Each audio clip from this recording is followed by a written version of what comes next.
Eu trabalho com meu tio ajuda o meu avô. Meu avô não tem emprego. Ai meu Deus, como é que eu tô? Ai meu Deus, como é que eu tô? É bom trabalhar em família, não me sinto oprimido. Não recebo um só tostão, mas é muito divertido. E aí bonitão, e aí bonitona, bem-vindos a mais um Historiando Júnior comigo. Galerinha, vamos deixar claro isso aqui, hein? Isso aqui não é pra assistir e falar: ah pai, já estudei, tô tranquilo, assisti lá a aula do professor, posso fazer a prova tranquilo. Não, tem que assistir a aula aqui, que é só uma revisão, e tem que estudar, tem que pegar a apostila, ler e estudar. Legal? Vamos lá. Hoje a gente vai falar um pouco sobre as condições de trabalho, né, do operário no Brasil. Vale dizer que essas condições de trabalho, a gente está focando no Brasil, porque nosso tema, nossa matéria é Brasil, mas as condições de trabalho no Brasil, na Europa, nos Estados Unidos, elas foram basicamente as mesmas, tá? O trabalhador, ele era sempre muito explorado. Eu brinco que se eu ficar aqui dizendo uma hora de muito, não vai dar o quanto muito esses caras eram explorados.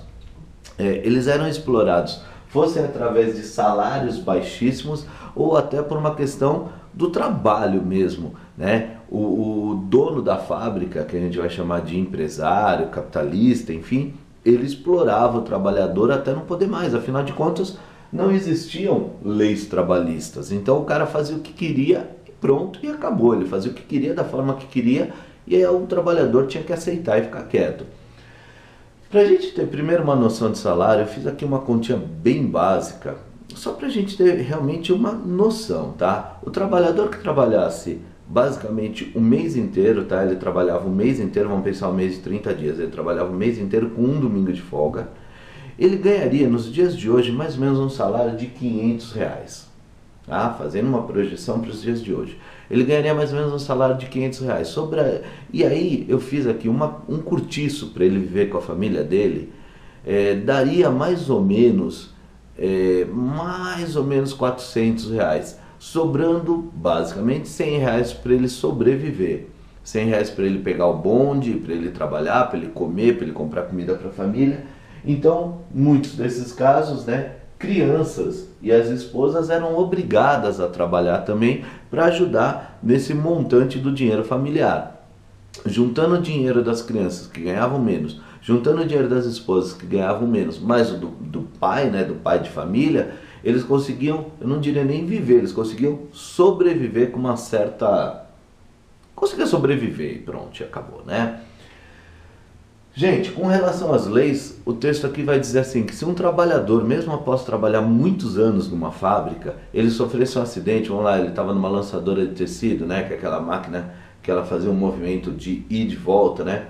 Se essa máquina nesse movimento de repente decepasse o braço do cara, o cara era sumariamente mandado embora, né? E aí ele não tinha seguro-desemprego, ele não tinha aposentadoria por tempo de serviço ou aposentadoria por invalidez.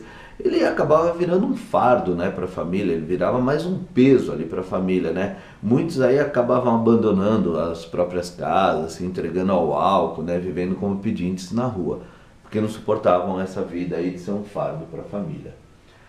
Galera, vamos falar um pouquinho de como funcionavam as fábricas, tá? As fábricas funcionavam em ambientes precários e improvisados. Homens e máquinas dividiam espaços apertadíssimos, sem ventilação, sem iluminação, sem dispositivo de segurança. Como é que a gente consegue entender isso? Hoje, para uma fábrica, para qualquer espaço funcional, um bar, uma escola, né? Tem que ir lá os bombeiros fazerem um laudo de que se ocorrer um acidente, se pegou fogo, vai ter uma saída espaçosa para que todo mundo possa sair, vão ter extintores de incêndio, vão ter escadas que vão ajudar na circulação. Não tinha nada disso, né? A gente tem uma imagem aqui, vocês têm imagens nos livros de vocês também, de lugares apertados, sem uma grande porta para que eles pudessem fugir. O texto diz aqui: nas fábricas de tecido, alimentos, bebidas, chapéus, por exemplo, o ar quase sempre ficava impregnado de partículas nocivas, né, que prejudicavam a saúde dos trabalhadores. O cotidiano nas fábricas era violento e exaustivo, né? Exaustiva, já falei, né? Alguns aqui trabalhavam de 12 a 16 horas por dia. Eu imagino, né?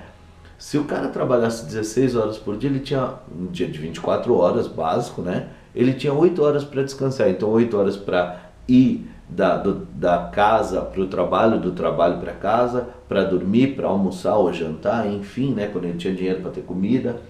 Quando fala aqui também de violento, os capatazes, né, as pessoas que cuidavam da ordem nas fábricas, eram normalmente ex-militares e não tinham o menor pudor em partir para a violência, para punir as pessoas. Então, assim, era um trabalho muito, muito cansativo, muito exaustivo e chegava a ser violento, né? Sem intervalos para descanso, sem o fim de semana para descansar, sem descanso semanal. Eu disse lá no comecinho do vídeo, trabalhava basicamente 29 dias no mês de 30 dias, só um dia de descanso. As coisas só vão mudar apenas na década de 30, né?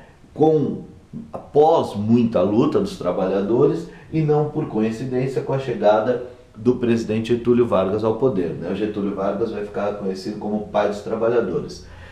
As leis começam a ser criadas e em 1934 essas leis vão ser incorporadas à Constituição brasileira.